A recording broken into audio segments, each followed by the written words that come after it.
Enter Ahab, then, all. It was not a great while after the affair of the pipe, that one morning shortly after breakfast, Ahab, as was his wont, ascended the cabin gangway to the deck.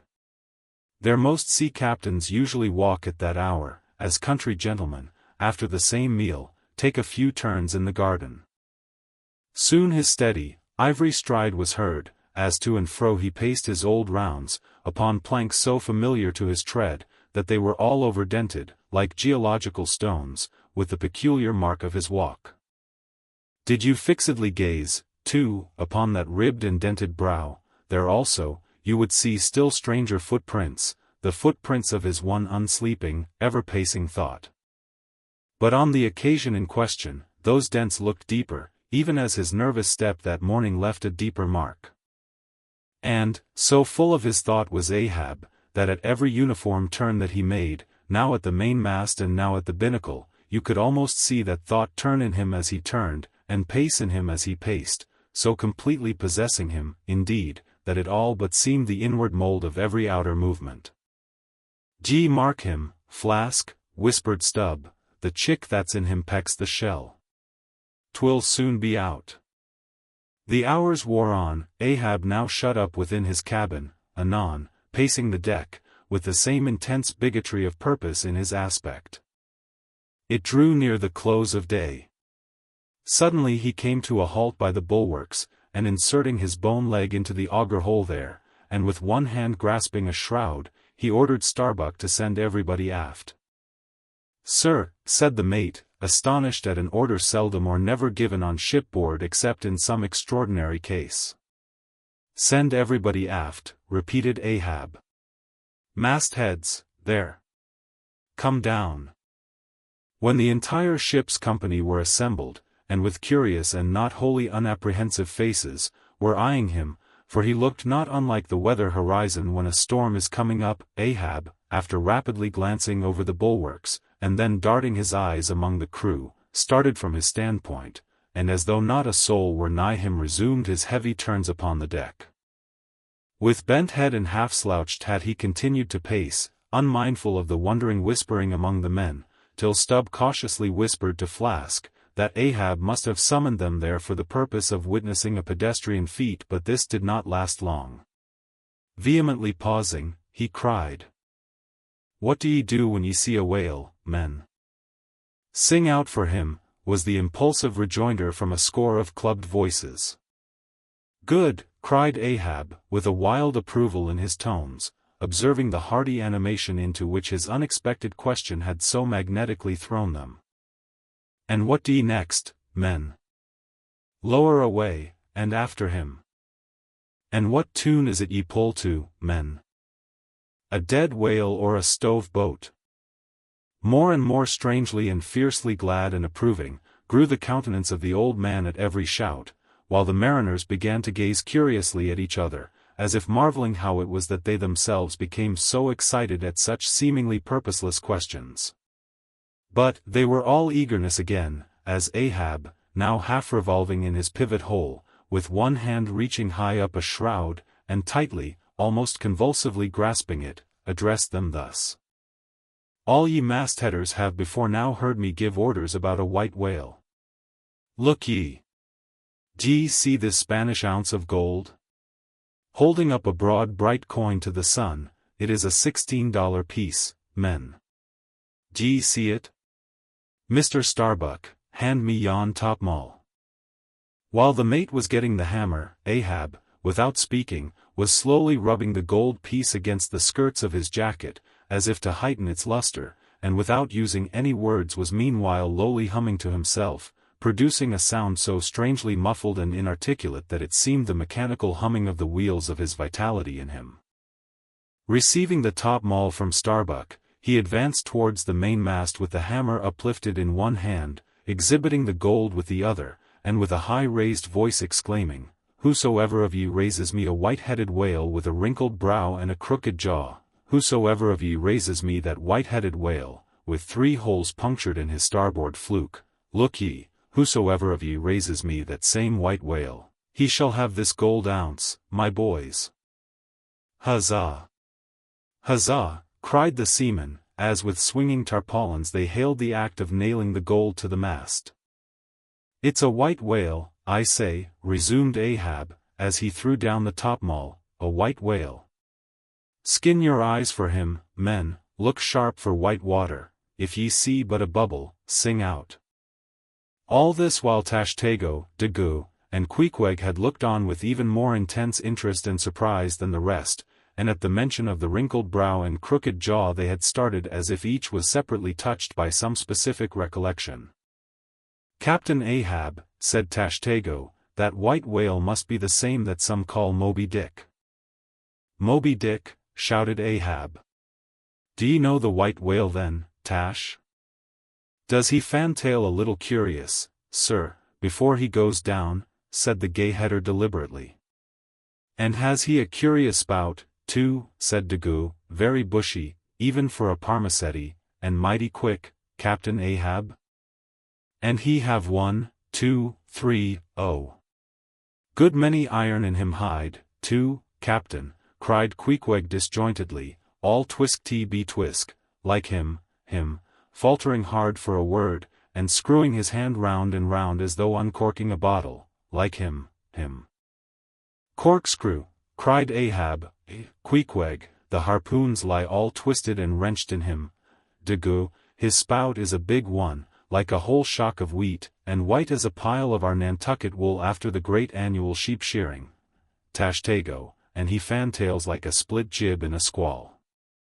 Death and devils! Men, it is Moby Dick ye have seen, Moby Dick, Moby Dick." "Captain Ahab," said Starbuck, who, with Stubb and Flask, had thus far been eyeing his superior with increasing surprise, but at last seemed struck with a thought which somewhat explained all the wonder. "Captain Ahab, I have heard of Moby Dick, but it was not Moby Dick that took off thy leg?" "Who told thee that?" cried Ahab, then pausing. "Starbuck, my hearties all round, it was Moby Dick that dismasted me, Moby Dick that brought me to this dead stump I stand on now." Aye, he shouted with a terrific, loud, animal sob, like that of a heart-stricken moose, "Aye. It was that accursed white whale that razied me, made a poor pegging lubber of me for ever and a day."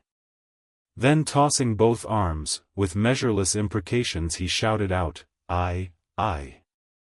And I'll chase him round Good Hope, and round the Horn, and round the Norway maelstrom, and round perdition's flames before I give him up. And this is what ye have shipped for, men. To chase that white whale on both sides of land, and over all sides of earth, till he spouts black blood and rolls fin out. What say ye, men, will ye splice hands on it, now? I think ye do look brave." Aye, shouted the harpooneers and seamen, running closer to the excited old man, "a sharp eye for the white whale, a sharp lance for Moby Dick." "God bless ye," he seemed to half sob and half shout. "God bless ye, men. Steward, go draw the great measure of grog. But what's this long face about, Mr. Starbuck? Wilt thou not chase the white whale? Art not game for Moby Dick?"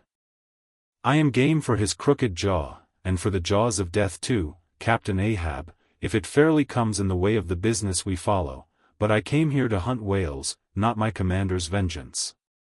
"How many barrels will thy vengeance yield thee even if thou gettest it, Captain Ahab?" "It will not fetch thee much in our Nantucket market." "Nantucket market? Hoot! But come closer, Starbuck, thou requirest a little lower layer.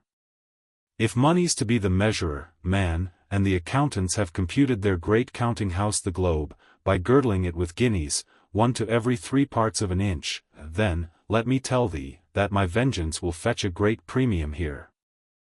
"He smites his chest," whispered Stubb, "what's that for?" "Methinks it rings most vast, but hollow."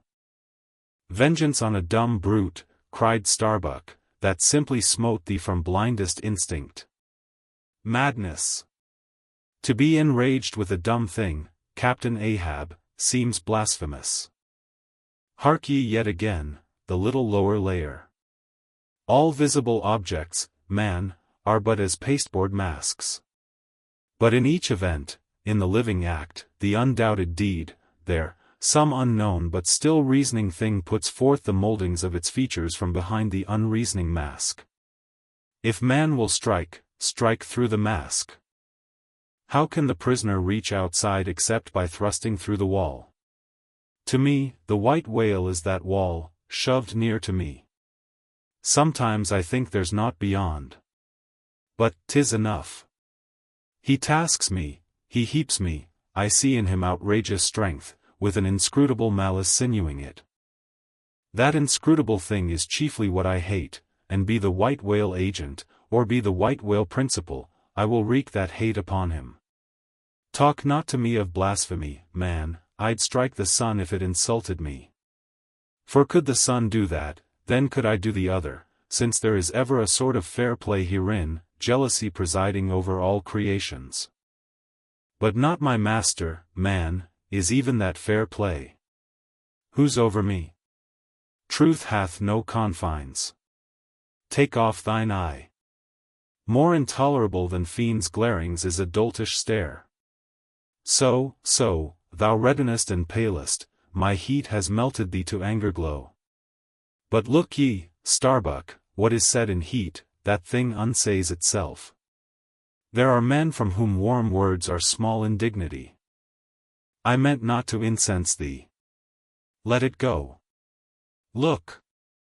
See yonder Turkish cheeks of spotted tawn, living, breathing pictures painted by the sun.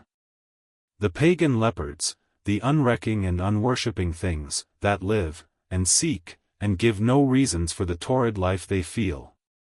The crew, man, the crew. Are they not one and all with Ahab, in this matter of the whale?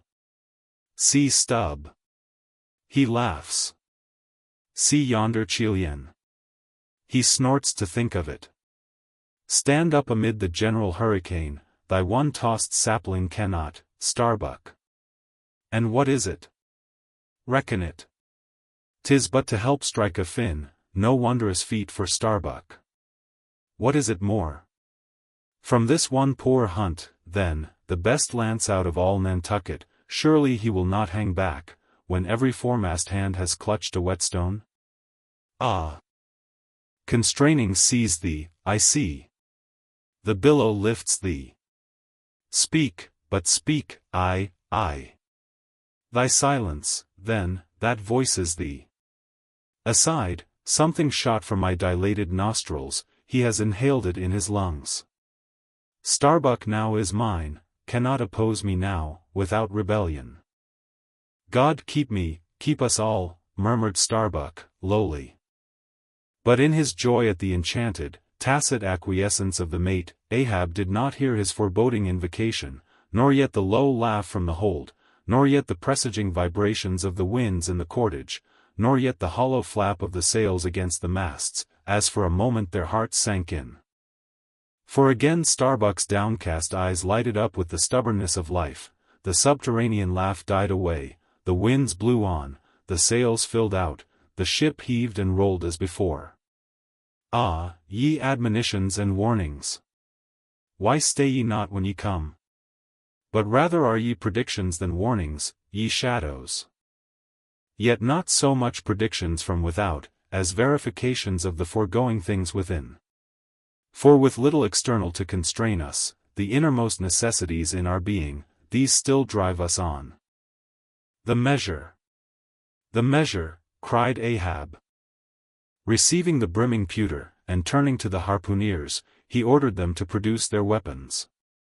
Then ranging them before him near the capstan, with their harpoons in their hands, while his 3 mates stood at his side with their lances, and the rest of the ship's company formed a circle round the group, he stood for an instant searchingly eyeing every man of his crew. But those wild eyes met his, as the bloodshot eyes of the prairie wolves meet the eye of their leader, ere he rushes on at their head in the trail of the bison, but, alas! Only to fall into the hidden snare of the Indian.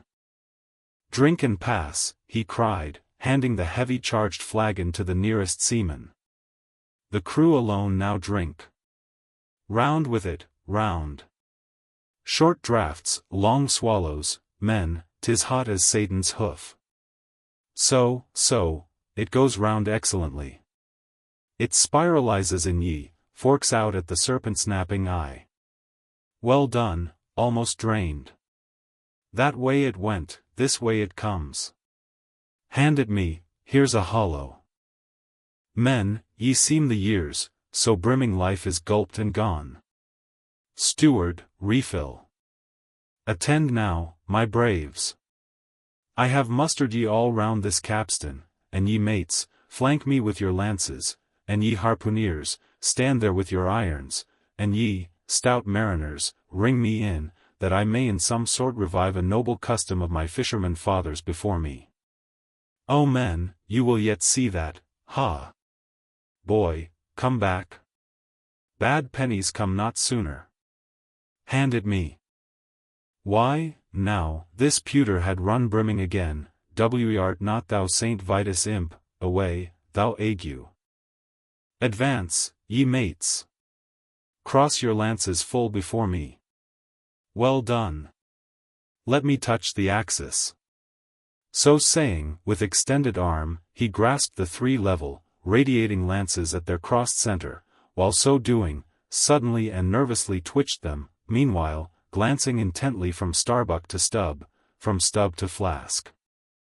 It seemed as though, by some nameless, interior volition, he would fain have shocked into them the same fiery emotion accumulated within the Leyden jar of his own magnetic life. The three mates quailed before his strong, sustained, and mystic aspect. Stubb and Flask looked sideways from him, the honest eye of Starbuck fell downright. In vain, cried Ahab, but, maybe, 'tis well. For did ye three but once take the full-forced shock, then mine own electric thing, that had perhaps expired from out me. Perchance, too, it would have dropped ye dead. Perchance ye need it not. Down lances. And now, ye mates, I do appoint ye 3 cupbearers to my 3 pagan kinsmen there, yon 3 most honorable gentlemen and noblemen, my valiant harpooneers. Disdain the task? What, when the great Pope washes the feet of beggars, using his tiara for ewer? Oh, my sweet cardinals! Your own condescension, that shall bend ye to it. I do not order ye, ye will it. Cut your seizings and draw the poles, ye harpooneers. Silently obeying the order, the 3 harpooneers now stood with the detached iron part of their harpoons, some 3 feet long, held, barbs up, before him. Stab me not with that keen steel. Cant them over. Know ye not the goblet end? Turn up the socket.